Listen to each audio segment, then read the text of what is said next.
Hello students. Hello students. In the last video, we discussed about the preparation of colloids by dispersion method. So now in this video, we'll see about the preparation of the colloids by condensation method. So in the condensation method, the colloidal particles is present as small sized particles, molecules or ions as they are brought to the colloidal dimension by condensation method. Care should be taken to produce a particle that colloidal size, otherwise the precipitation will occur.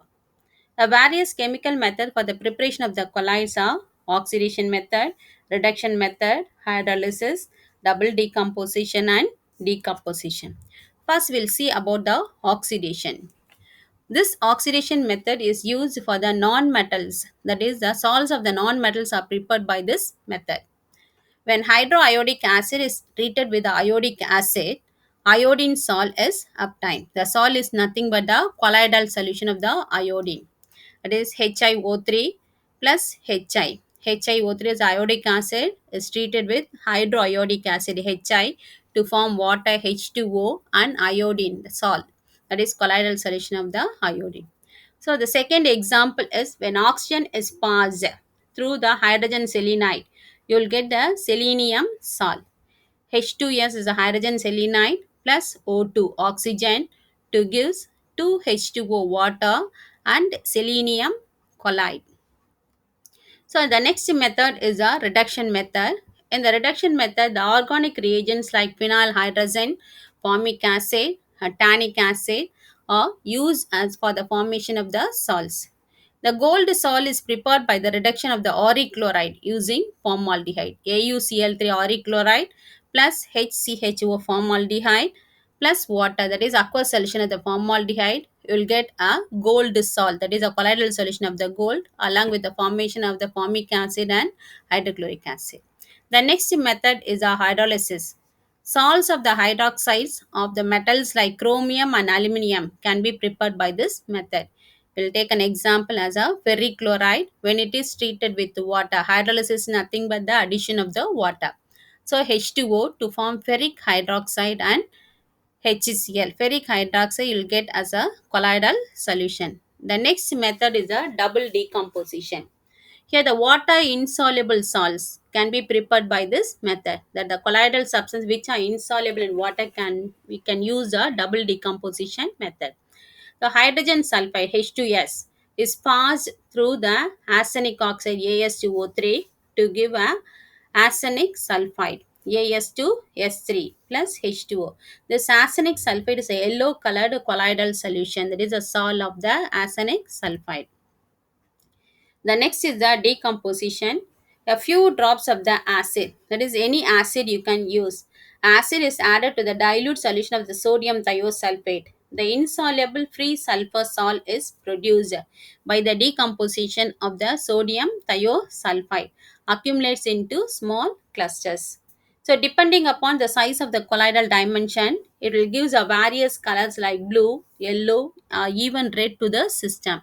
That is S2O32 minus the ionic equation is given sodium thiosulfate plus H plus, that is the acid, to give sulfur salt plus water and sulfur dioxide. Next we are going to see about the purification of the colloids. Why we have to purify the colloids means, so during the preparation of the colloidal solution, excess of electrolytes and some other impurities are remain in the colloidal solution. So if these impurities are not removed, the colloids becomes a coagulation. It will become coagulation. So the what is a coagulation means, the colloidal solution contains the impurities. If they are not removed, they may destabilize and precipitate the colloidal solution. So in order to stabilize the colloidal solution, we have to purify the colloids by using dialysis, electrodialysis and ultrafiltration. The first one is a dialysis. So what is this dialysis means? It is a process of separation of the crystalline impurities from the colloids through the semi-permeable membrane. So what is the semi-permeable membrane means? The semi-permeable membrane is nothing but the parchment paper or animal membrane or cellophane paper. So what happened to this semi-permeable membrane mean they filter out the impurities and retain the colloids. The colloidal solution is taken in a bag made up of semi-permeable membrane. So this is a semi-permeable membrane. In this semi-permeable membrane, you are taking a impure colloidal solution. It is suspended in a trough of flowing water.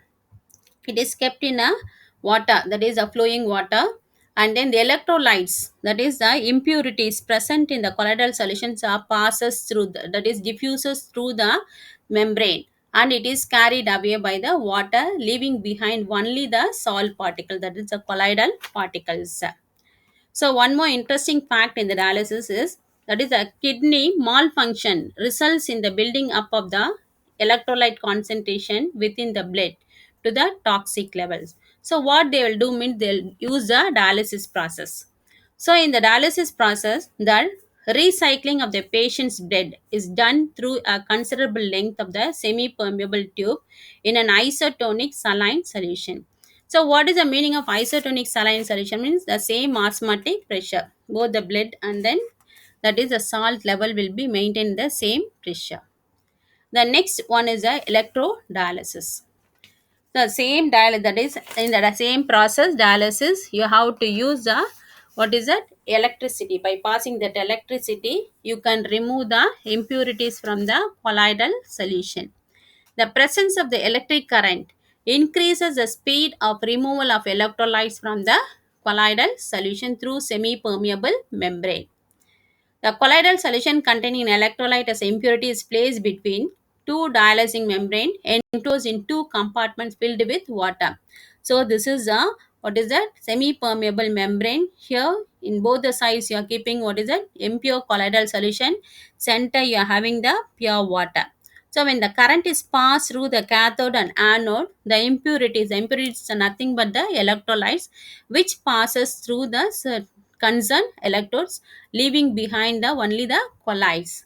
So then and there by removing the impurities, you can purify the colloids. That is when the current is passed through, the impurities are passes into the water compartment and get removed periodically. The rate of diffusion is increased by the application of electricity. See, this electrodialysis is faster than the dialysis. The next purification method is the ultrafiltration. So, in this ultrafiltration, the process of separation of the salt particles from the electrolyte by filtration through the ultrafilter paper is called the ultrafilter paper filtration. So, how will you prepare this ultra filter paper? Means before that, we'll see what is the difference between the ordinary paper and the ultra filter paper. In the ordinary filter paper, that is, it permits the passage of the colloidal solution. But in the ultra filter paper, the pores are very minute, so it does not allow the colloidal particles to pass through it. So, how will you prepare it? Mean the ultra filter paper is prepared by impregnating. Impregnating is nothing but the dipping the ordinary filter paper in collodion. So collodion is a 4% nitrocellulose and a mixture of ethyl alcohol and ether. This filter paper can be hardened by dipping the filter paper in the formaldehyde solution. When the solution is filtered through the ultra filter paper, colloidal particles are separated and impurities are removed by washing. Here this is the ultra filter paper. At the top you are having the impure colloidal solution. So after this what will happen when the pressure is given? The electrolytes is passes into the ultra filter paper leaving behind the colloidal particles. So this process is quickened by the application of the pressure. So these are the methods used for the purification of the colloidal solution. Thank you.